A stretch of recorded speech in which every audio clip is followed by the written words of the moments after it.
Cortical areas generally don't correspond with types of cognitive tasks.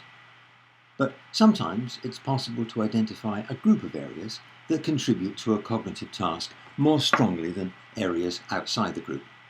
And in general, subcortical regions are also involved in any task.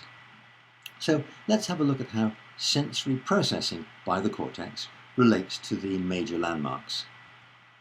Most information from the eyes arrives in the primary visual area, and this area doesn't get information from any other sense. There are a number of adjacent areas that receive inputs from the primary visual area and from each other, but again, very little information from any other sense. These areas are known as the secondary visual areas. A similar pattern shows up with inputs from the ears, which arrive in the primary auditory area, from where information goes to the secondary auditory areas. And the same phenomenon is found with somatosensory inputs that carry information about body position, derived from muscles and from touch. And on the output side, almost all signals from the cortex that drive muscle movements come from the motor cortex that runs alongside the somatosensory cortex on the other side of the central fissure. And the area anterior to the motor cortex provides lots of inputs to the motor cortex. That's the supplementary motor area. One interesting property of both the motor and the primary somatosensory cortices was discovered by electrical stimulation of different points. It was found that different regions along these cortices correspond with different parts of the body. Electrical stimulation of a part of the motor cortex causes twitching in the corresponding part of the body, and stimulation of a part of the somatosensory cortex causes sensations to be felt in the corresponding part of the body. But the area of cortex in these two cortical areas isn't proportional to the size of the corresponding part of the body. The hands and face have much larger cortical areas and have much more sensitivity to stimulus and much more detailed muscle control. Some cortical areas, strongly involved in speech generation, are located close to the motor cortex corresponding with mouth, tongue, and throat.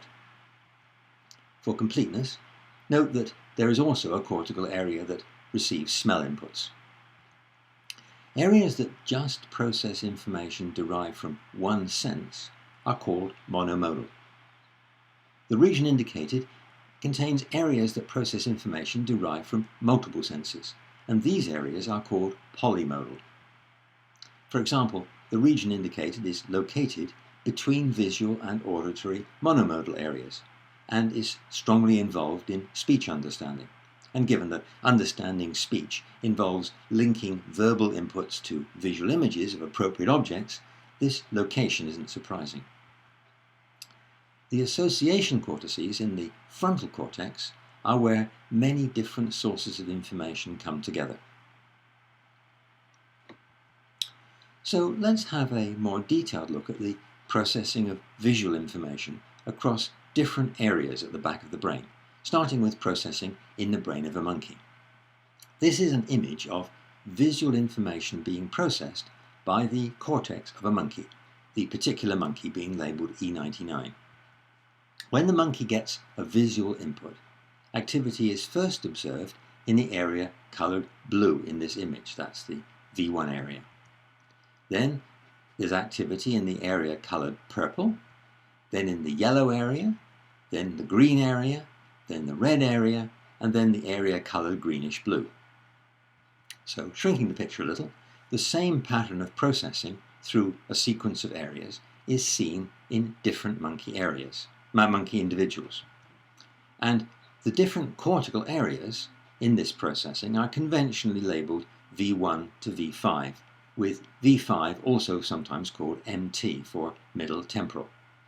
So, processing through time takes place in a sequence of areas that correspond with areas identified by differences in cortical layering. So the differences in cortical layering certainly reflect differences in functional role. And a very similar pattern of sequential processing is observed in the human brain, with raw input from the eyes entering area V1 in the occipital lobe at the back of the brain and progressing through a sequence of areas in the occipital and then the temporal lobe. The picture is actually a bit more complex, both in monkeys and humans. There are, in fact, two sequential streams of information processing that operate in parallel. These are known as the ventral stream, because it runs lower down in the brain, and the dorsal stream, because it runs higher up, although there is some information exchange between the two streams. The ventral stream is associated with the recognition of objects and patterns and is sometimes called the what pathway. The dorsal stream is associated with detection of motion and the representation of object locations. Activity in this stream sometimes controls the eyes, especially to guide movements of the eye when you're looking around, or movements of the arms when you're reaching for something. Damage to later parts of the ventral stream can result in difficulty recognizing objects, while damage to the later parts of the dorsal stream can result in a number of spatial disorders, like the inability to focus on more than one object at a time, or the inability to use visual information to guide your hand towards an object. And sometimes damage can result in the loss of the ability to actually see the movement of an object. Instead, the patient only sees a series of still images, a kind of trail of fuzzy images of the same object in earlier positions. And then the trail of fuzzy images disappears when the object stops moving. So these are the cortical areas that make up the ventral stream. Information flows from the retina into the eye, through the LGN nucleus of the thalamus, to the primary visual cortex, V1. And then it goes to visual area V2. And in fact, all along this route, there are actually two parallel paths going through the same areas, but via different neurons, the P and the K neurons. From V2, the path goes through two more areas, V4 and TEO. And then it goes to area TE in the inferior temporal cortex. And that's a critical area for categorizing visual objects. This shows the kinds of circumstances or receptive fields that are detected by neurons at different points in this ventral stream. Cells next to the retina detect what are called center surround fields. These cells get information from small areas on the retina and fire if the average illumination in the center of that area is different from the average illumination around the edge. Some cells detect higher illumination in the center, others detect higher illumination around the edge. Neurons in V1 get inputs from groups of these retinal cells via the LGN and detect if there's a boundary between light and dark along a small strip of the retina.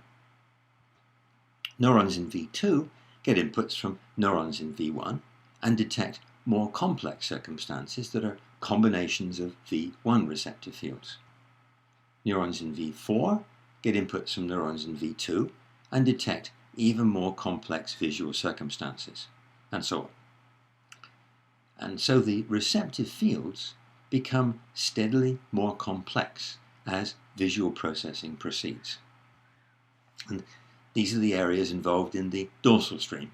The stream also passes through V1 and V2, but it's via a third type of neuron, the M type. And then through a separate sequence of cortical areas, the stream ends up in the parietal cortex. So let's have a look at how different cortical areas contribute to attention tasks.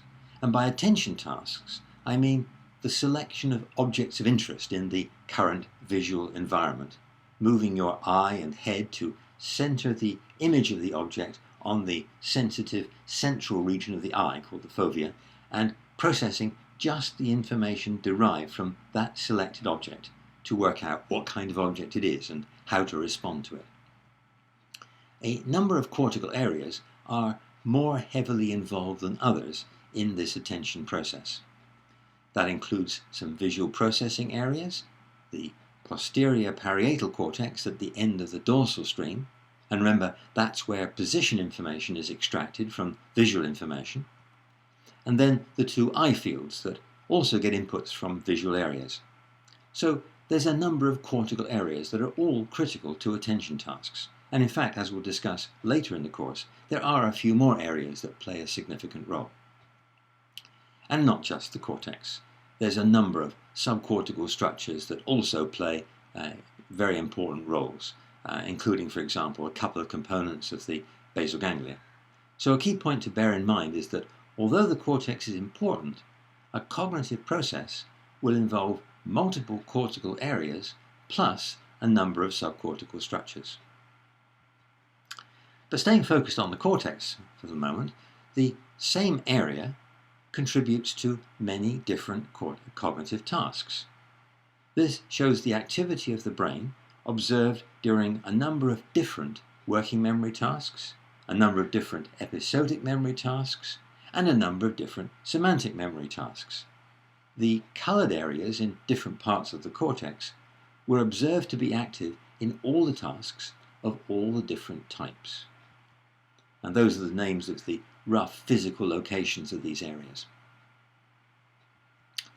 So these observations are indicating that a better way to think about what one cortex area is doing is that it's performing a type of information process. And any cognitive task will be made up of lots of information processes performed by lots of different cortical areas. Let's have a look at a different example. In some experiments that I referred to earlier, the activity of the cortex when subjects were remembering a real past event was compared with the activity when they were imagining an event that had never taken place. Both types of task were divided into a first step in which the subject was conceiving some event, and a second step when the details of the event were being filled in and elaborated. This shows some MRI images with more active cortical areas in color, and the situation when these images were taken was that the brain was elaborating on an event that had already been conceived. On the left are the active areas when a real past event was being elaborated. And on the right, the active areas when an imaginary event was being elaborated. And you can see that pretty much the same areas are contributing to both types of cognitive process. And this is a more complete summary of the results.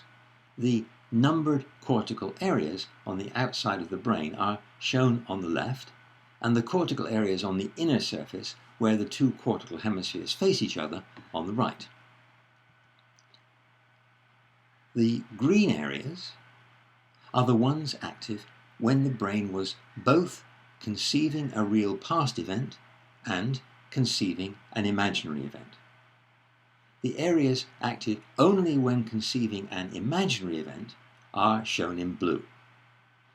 So you can see that when conceiving an imaginary event, all the areas active when conceiving a real event were also active, plus a few more.